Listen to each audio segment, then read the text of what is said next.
nous allons aller à la rencontre d'une amie qui va nous parler de son pays d'origine, l'Inde. Elle va nous parler des cultures et des traditions de son pays.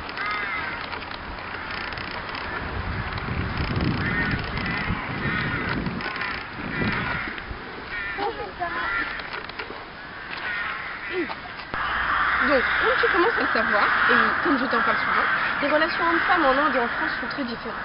Du mariage à la simple camaraderie, ce qui peut paraître choquant pour l'un est normal pour l'autre. Voyons de plus près. Par exemple, les mariages arrangés. En Inde, les mariages d'amour n'existent que dans les livres et dans les films. Un tiers, il me semble. Enfin bon, si le divorce était aussi facile en Inde qu'en France, on ne sait guère combien divorcerait. Oui, c'est vrai. Mais c'est pourquoi il faut faire un petit peu plus de rationalisme dans le choix de la personne avec qui on va passer le restant de nos jours. On va choisir quelqu'un qui a beaucoup de points communs. Par exemple, la religion, la communauté religieuse, c'est très important.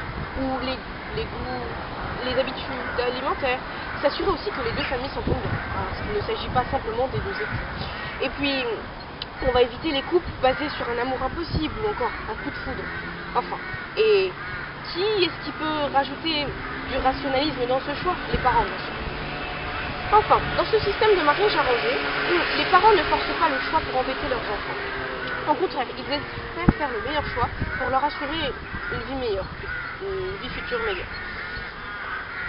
Donc, mais bon, comme dit mon père, il n'y a pas plus de problème avec les mariages arrangés qu'avec les mariages dérangés. Et l'amour dans tout ça. On sait que chez nous, le mariage rime avec amour. Et chez vous alors? En Inde, le mariage, c'est d'abord le premier pas pour fonder une famille. L'amour, ça vient après. Mais ça ne veut pas dire qu'il n'y en a pas. Regardez, par exemple, les frères, les sœurs, les parents, on ne les choisit pas et pourtant, ce n'est pas interdit de les aimer. Alors, pourquoi pas aimer son mari ou sa femme? Enfin. Mais c'est juste qu'on part avec moins d'attentes et on arrive aussi avec moins de déceptions, certes. Mais pour ce qui est de l'amour, on n'a pas la même passion, mais bon. Oui, aussi, il y a des tas de couples qui finissent très mal, ça je conçois. Mais, je veux dire, ajouter à ça aussi le traditionnalisme hindou, comme une femme ne doit jamais prononcer le nom de son mari, eh bien, forcément, c'est beaucoup de traditions comme quoi l'homme est supérieur à la femme.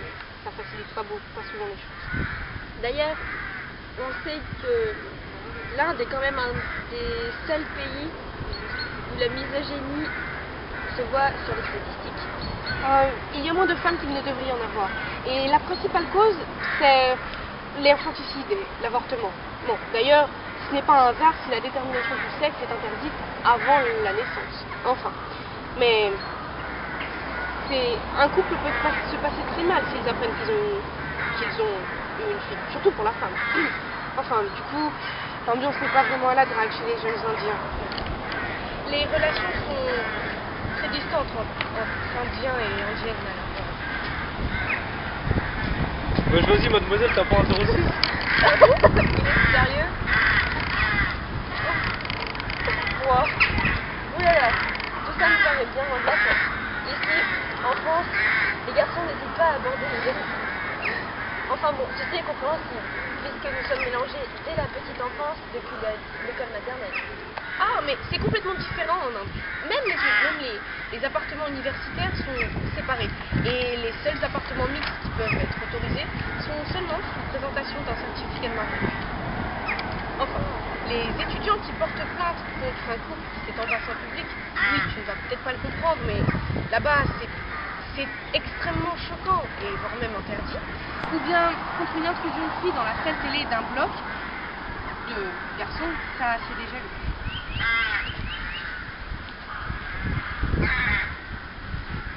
Et tu vois, côté vestimentaire aussi. On voit qu'on n'est pas dans le même monde qu'en France. Hors de question de montrer ses épaules ou de porter une jupe un peu trop courte. Un jean serré à la limite acceptable, mais ne parlons même pas du décolleté. Va falloir que je refasse une garde-robe si je vais avoir Alors, pour en revenir sur les démonstrations d'affection en public, on ne s'embrasse pas. Et on insinue rien de trop physique. Par exemple, une main posée sur l'épaule ou un bras autour de la taille sont déjà plus que suffisants. Tu te souviens peut-être de la publicité pour le déodorant Axe, celle dans laquelle on nous présente un homme avec laquelle, enfin, un homme chocolat à l'odeur à laquelle personne ne pourra résister. Oui, je me souviens.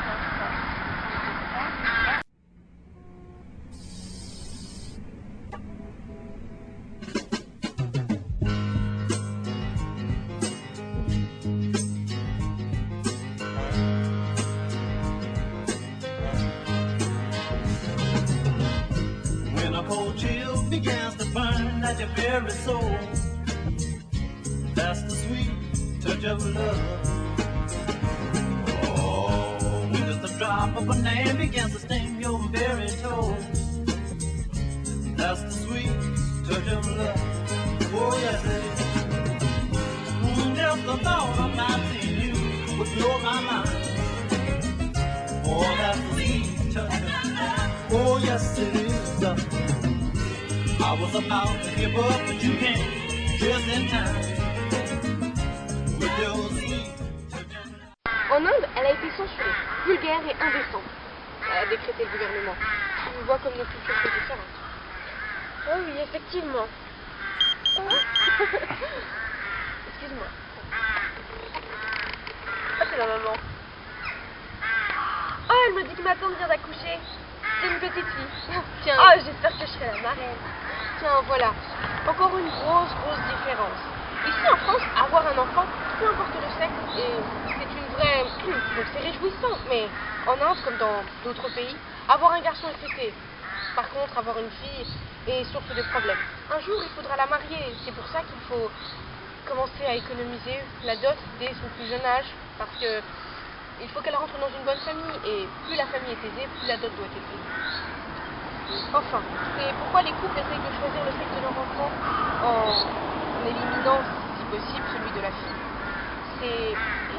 L'Inde étant en déficit de femmes, elle est obligée de militer contre l'infanticide et l'avortement. Regarde, ça c'est une vidéo qui passe sur la télévision indienne. जे किते टेस्ट करवा दिता ते पता लग गया कि कुड़ी है ता हो सकता है उसनू जन्म ही ना लैण दिता जावे।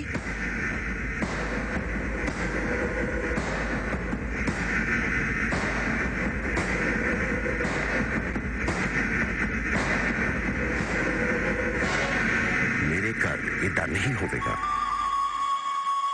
वो जन्म लवेगी। जरूर वो बेजुबान है, तुसी तो नहीं। जे तुसी बच्ची भ्रूण हत्या के विरुद्ध नहीं, तां तुसी इसके हक पूछो। Ah, donc l'État souhaite sauver les fillettes désormais. C'est ça, mais on sait tous que la fillette n'aura pas une vie facile.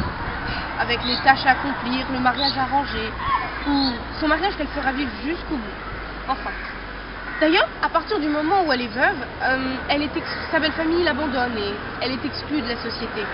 Elle devient un fardeau. Et il y a quelques siècles, par exemple, on pratiquait ce qu'on appelle le sati.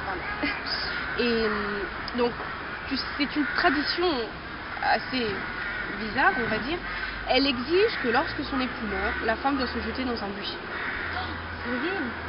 Mais bon, maintenant que cela est interdit, ça n'empêche pas que les veuves soient exclues. Donc, enfin. Eh bien, je te remercie pour tout. Merci pour toutes ces informations. Je me sens très utile. Mais il n'y a pas de quoi. Salut. Au revoir.